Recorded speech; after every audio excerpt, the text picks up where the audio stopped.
सर्वप्रथम मैं धन्यवाद करता हूं शीर्ष नेताओं का जिन्होंने मेरे को इस लायक समझा, जो किसान और सामाजिक उसमें रीढ़ की हड्डी की व्यवस्था के लिए जो ये प्रस्ताव प्रस्तुत करने के लिए कहा, तैयार करने के लिए कहा। मेरे साथ कन्वीनर रघुवीर रेड्डी व बहुत सारे साथियों ने सुझाव दिया जब हमने ये प्रस्ताव रखा है। आप जानते हैं खेती मानव सभ्यता की बुनियाद है। यह दुनिया में सबसे नेक और परोपकारी और स्वतंत्र व्यवसाय है। तभी तो कहावत है, उत्तम खेती मध्यम व्यापार, निखत चाकरी भीख नकार। यह प्रकृति की गोद में पली ऐसी जीवन शैली है जो ऊर्जा, उत्साह, उदारता जैसे मानवीय गुण पर टिकी है। सौभाग्य से मैं भी एक किसान हूँ, लेकिन मौजूदा सरकार की संवेदनहीनता के कारण आज किसान उदास है, दुखी है, आंदोलित है, आत्महत्या कर रहा है। आज भारत का किसान ना तो खुश है ना खुशहाल है। लेकिन किसान बेसहारा नहीं है, किसान बेचारा नहीं है, किसान चुप है लेकिन गूंगा नहीं है। लेकिन किसान गूंगा नहीं है और किसान चुप है, सो रहा है लेकिन मरा नहीं है। किसानों के पसीने से मिट्टी सोना उगलती है, लेकिन किसान का खून जब मिट्टी में मिलता है तो क्रांति जन्म लेती है। कांग्रेस पार्टी उनकी आवाज़ है, उनके समर्थन में है, उनकी तकलीफ की साझीदारी है। कांग्रेस पार्टी हमेशा से किसानों का साथ रही है। भारत के राष्ट्रीय स्वतंत्रता संग्राम में ज़्यादातर किसान मजदूर के संघर्ष की गाथाएं हैं। सरदार पटेल, महात्मा गांधी, सरदार किशन सिंह, लाला लाजपत राय, बिरसा मुंडा, तिलका मांझी, वीर नारायण सिंह, दिगंबर विश्वास, वासुदेव, बलवंत फड़के जैसे अनेक ऐसे देशभक्त किसान व कांग्रेस नेताओं ने अंग्रेजों के अन्याय और अत्याचार के विरुद्ध लड़ाई लड़ी है। आज़ादी के बाद पंडित जवाहरलाल नेहरू ने एक बात कही थी, everything can wait but not agriculture, कि वो इस बात को समझते थे। उसके बाद इंदिरा जी ने बैंकों का राष्ट्रीयकरण किया, किसानों के लिए बैंकों के दरवाजा खोले। राजीव जी ने पंचायती राज की कल्पना करी और यूपीए सरकार में सोनिया जी के नेतृत्व में मनरेगा आया और बहुत सारी ऐसे चीज़ें हुई।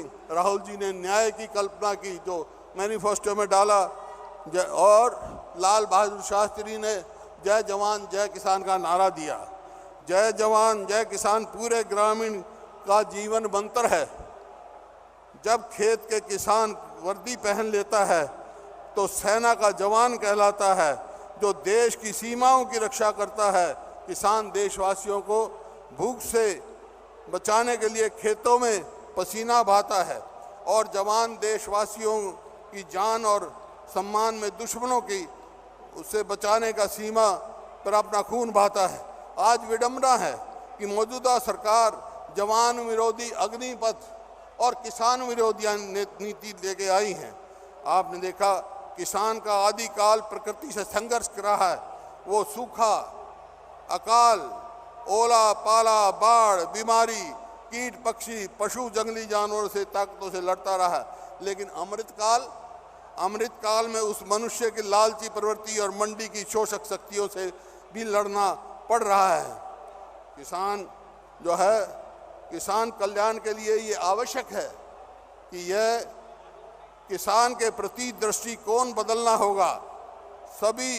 तभी हमारे नीतिकार सोच रवैये से में बदलाव आएगा। किसानों को कृषि उत्पादन का साधन मात्र न मानकर उससे अलग स्वतंत्र अस्तित्व को मानकर उसकी मानवताएं, आशंकाओं और आवश्यकताओं की प्राथमिकता देनी होगी। तभी उसकी ज़िंदगी जो है वो खुशी और खुशहाली आएगी। हमने निम्न प्रस्ताव मुख्य बिंदु में आपको बताऊंगा जो किसान की खुशहाली के लिए और मजदूर के लिए, क्यों किसान और मजदूर जो खेती हर मजदूर है वो उनकी खुशहाली के लिए हमारे विभिन्न मुख्य प्रस्ताव इस प्रकार से है। एक तो कर्जदार आज जो 2014 में 9.60 लाख करोड़ कर्जा था किसान पर, आज बढ़कर 23 लाख करोड़ हो गया। इस सरकार ने आमदनी दुगनी नहीं की, कर्जा दुगना से ज़्यादा कर दिया। तो उसके लिए हमारे को सबसे पहले किसान के राष्ट्रीय ऋण कितना बढ़ेगा और ऋण माफ़ी से लेकर ऋण मुक्ति तक हमको ले जाना है। किसानों को कर्ज के तत्काल राहत प्रदान करने के लिए प्रत्येक किसान के लिए एक मुश्त 6 लाख रुपया तक का कर्ज माफ़ करने की योजना शुरू की जाएगी। हमारा इसमें है लक्ष्य है किसान के बोझ दबे अपने किसान और कर्ज माफ़ी फ़ायदा दिलाकर कर्ज से पूर्ण छुटकारा पाएँ। इसी प्रकार से MSP का सवाल है। MSP जो है वो C2+ स्वामीनाथन फार्मूले पे आंकी जाए और इस पे MSP जो है उस पे जो ज़मीन की नीलामी ना हो, ज़मीन की नीलामी ना हो, उत्पादन लागत की बजाय में बदला जाए। अदरक, लहसुन, हल्दी, मिर्च आदि, टमाटर आदि MSP से बाहर फसलों को भी MSP में शामिल किया जाए और वनवासियों के लिए 4 गुना दिया जाए। ये इसी तरह प्रधानमंत्री फसल बीमा योजना है।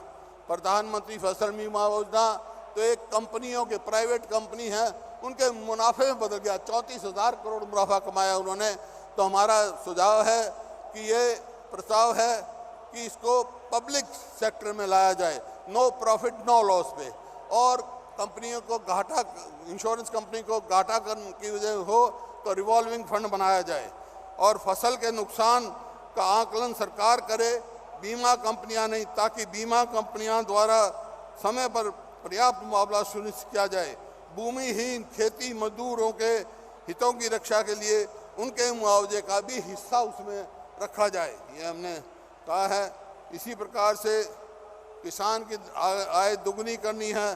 5 एकड़ तक जोत वाले सभी किसानों की प्रति 10,000 रुपये एकड़ प्रत्यक्ष व्यवसाय सहायता निश्चित किया जाए।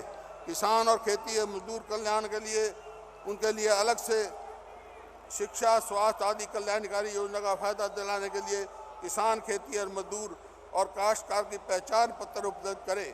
किसान व खेती और मजदूरों के लिए एक अलग पेंशन योजना का विचार करेंगे। किसान के लिए मानव पशु संघर्ष जानलेवा बनता जा रहा है। हम किसानों को जीवन और उनकी फसल छुटा जंगली जानवर को बचाने के लिए पर्याप्त कदम उठाएंगे। इस समस्या को ख़त्म करने के लिए छत्तीसगढ़ की मौजूदा कांग्रेस सरकार की नीति का अनुकरण करते हुए राष्ट्रव्यापी नीति बनाएंगे। इसी प्रकार से लैंड एक्विजिशन एक्ट जो 2013 में हम लेके आए थे राहुल जी, और वो इस सरकार ने डिल्यूट कर दिया, उसको फिर हम सख्ती से लागू करने का काम करेंगे।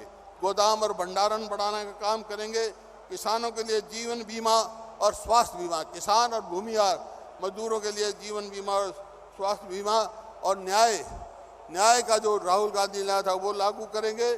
और जिस प्रकार से छत्तीसगढ़ सरकार ने राजीव गांधी न्याय योजना शुरू की है, 9,000 रुपये एकड़ दिया है, उसमें हम 10,000 रुपया प्रति एकड़ देने का काम करेंगे।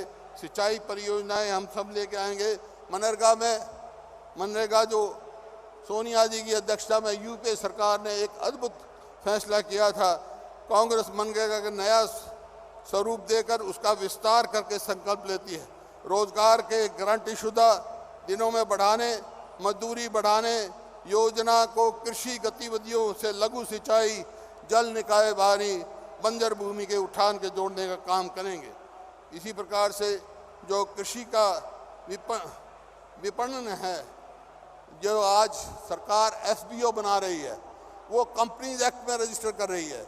इसका मतलब यह है कॉर्पोरेट सेक्टर फिर जो कमज़ोर हमारी कोऑपरेटिव सोसाइटीज़ हैं उन पे कब्जा कर देंगे।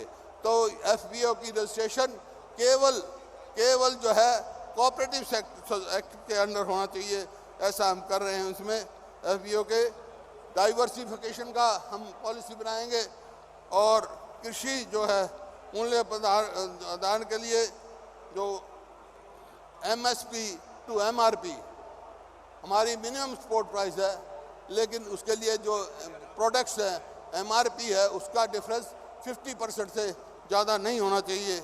इसी प्रकार से जो एग्जिम पॉलिसी है, एक्सपोर्ट इंपोर्ट पॉलिसी है, वो किसान के हित की होनी चाहिए और किसान ही फैसला करें किस चीज़ का एक्सपोर्ट हो, किसका इंपोर्ट हो, क्योंकि आम तौर पे ऐसी एक्सपोर्ट इंपोर्ट पॉलिसी बनाई जाती है जो किसान का अहित करती है।